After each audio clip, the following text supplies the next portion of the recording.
You know why I drew a sketch of this man? Simply, I could have taken a Xerox copy and framed it to keep in my room for his remembrance, but that doesn't gonna benefit you and me in any way. Let me explain you how. See, I drew this man, and I'm very sure I wouldn't be able to bring him into picture if I was not patient and hopeful enough to pursue my vision of bringing him onto the paper by scribbling through lines after lines. I wouldn't be able to draw him just in a moment if I ran out of confidence while drawing, if I lacked my vision of foreseeing him through lines after lines. See, there is a lot of strategic understanding out there to this process. If I failed to follow that, I would have definitely failed to bring him onto the paper. What am I trying to say? What does this means to you? Don't break your brain. I'm gonna help you out till you understand this. See, this strategic understanding applies to everything on every aspects of your life. Let me explain you this way. See, anything that you would aspire to become in your life, things gonna work intuitively in favor of you all the time if you figure out and follow a testimonial route map to reach your destiny. When I say testimonial route map, what does this means to you? How does it gonna help you to reach your destiny? But before explaining you that, let me make one thing clear. See, everybody has dreams, but only quite a few people will go after their dreams for years and years and they succeed. But why do you think most of the people will give up on their dreams? I think they are confused by the illusions which are fed by the people who are neither an expertise nor even concerned about what they are dealing with. So listening to such confusions will deviate you from reaching your destiny. And a lot of people do feel regret for giving up on their dreams at the end. You never be that person, but rather take an advantage of this scenario and anticipate that fear. The fear of getting deviated from your dreams, the fear of heading nowhere after quitting your dreams. Just anticipate such kind of fears. Eventually, you're gonna figure out a testimonial route map to reach your destiny without any confusions, without any hassle. Good to know information, guys. Write down this line, it's gonna completely change your pattern of thinking. See, a testimonial route map is a way that guarantee you the success because it is the trail left by a successful person. So follow one of such person, his pattern of thinking shall escort you for a lifetime. In searching of such an ideal person, I found Malcolm X. He was regarded as one of the most powerful influential speakers of the world during 1950s and 60s.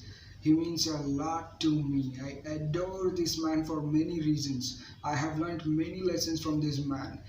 I could relate my life journey to some moments of his life. He was a very well articulated man, passionate to pursue his dreams, self educated man in prison. Well, I'm not in a prison though, but as a matter of fact, I must tell you this. See, being isolated with one's own goals and affirmations will never be a prison to anybody, but it would rather become a room of nourishment and help you to grow bigger.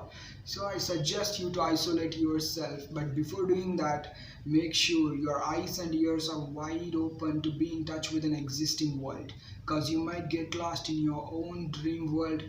Also, before isolation, make sure your mind has only the affirmative vision and clear all the clutter bugs from your mind. Don't ever give any damn space for any clutter bugs. Eventually, the positive vision in your mind shall take care of you and accompany you till you reach your destiny. With that being said, here is a testimonial route map for success to everybody. As I'm gonna take you through the life journey of Malcolm X. You know what? Tears roll down my cheeks every time when I go through this man's life journey. And at the same time, it triggers me to be self-driven all the time. Because look at the man's journey. It was really a tough time back in 1950s and 60s for Afro-Americans in the United States because the whole country was plagued by racism. Malcolm's father was a Baptist preacher and an outspoken supporter of black activist Marcus Garvey. As a result of this, Malcolm's family were frequently terrorized by the white supremacist groups. Despite his family's attempts to escape from harassment, Malcolm felt the trauma of racist violence in first hand when his father was killed under mysterious circumstances. Followed by this disaster, Malcolm's mother went through a severe mental illness and was admitted to mental institution. Malcolm's brothers and sisters were all separated from each other and sent to orphanages. Malcolm was left alone in the street. Malcolm was a brilliant boy, but he was discouraged and demeaned by one of his white teachers who told Malcolm to become a carpenter when he expressed his desires to become a lawyer. Ultimately, Malcolm was pushed to drop out of school at the age of 15 by this incident. Malcolm grew up somewhere in the streets in an unhealthy environment without any proper care and concern from anybody, which led him to start his street career as a pimp, drug dealer, gambler. Due to this, he was arrested under multiple crimes and sentenced with 8 to 10 years imprisonment. As in where Malcolm began to develop a new and radical worldview based on liberation and self-determination.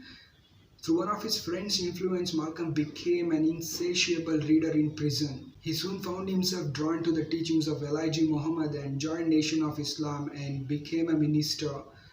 He was very charismatic and a powerful speaker. He conveyed his speeches to the masses. He was just 22 years old when he was making powerful public appearances for the most heated debates. He had a firm stance in the Oxford Union debate too. Due largely to his efforts, the Nation of Islam grew from a mere of 400 to 40,000 members. But soon after discovering the multiple affairs of Elijah Muhammad with the teenage girls of Nation of Islam, Malcolm X publicly cut ties with the Elijah Muhammad and left Nation of Islam. Shortly thereafter, he traveled to Mecca on a cultural journey that reaffirmed his faith and cultivated his hope for a peaceful resolution to the struggle for racial equality. Still, Malcolm X's return to home was not easy. Death threats, many from the followers of Elijah Muhammad, plagued him and his family. But Malcolm X's role as a powerful voice in the civil rights movement continued to build momentum. Malcolm was seen as a threat to Nation of Islam, and he was informed that the members of Nation of Islam were plotting for his assassination. Eager to make a lasting statement, Malcolm X collaborated with Alex Haley on an autobiography. Sadly, he would never see the book's success. On February 25, 1965, Malcolm was shot to death by the members of Nation of Islam before he starts to address the people. In his 39 years, Malcolm was constantly reinventing himself, and at the end of his life he was speaking to all races, not about the civil rights but human rights. Malcolm's image of an uncompromising rebel challenged and fought against the racial injustice. He was prepared to die for his beliefs. He was a person who inspired millions of people all over the globe to figure out their self-worth and to elevate their self-esteem. If you desperately want to see Malcolm X, go and search him in YouTube. You get to see him very closely. With that being said, thank you very much for watching till the end. Hope Malcolm X's courage, strength, wisdom and tolerance shall remain down in us forever to take down the negative belief system. Last but not the least, if you haven't subscribed to my channel, please go and subscribe to never miss the greatness coming on your way. Well, Akarsha is signing off. Have a killer weekend, buddies. Love you. Once your work is finished, don't watch the television. Once your work is finished, find something constructive to add to your mind. Have an hour for reading. And I don't mean read comic books. Read something that will make you know what's happening. So when you get in a conversation, you can sound intelligent even if you aren't. Do you hear me what I'm saying?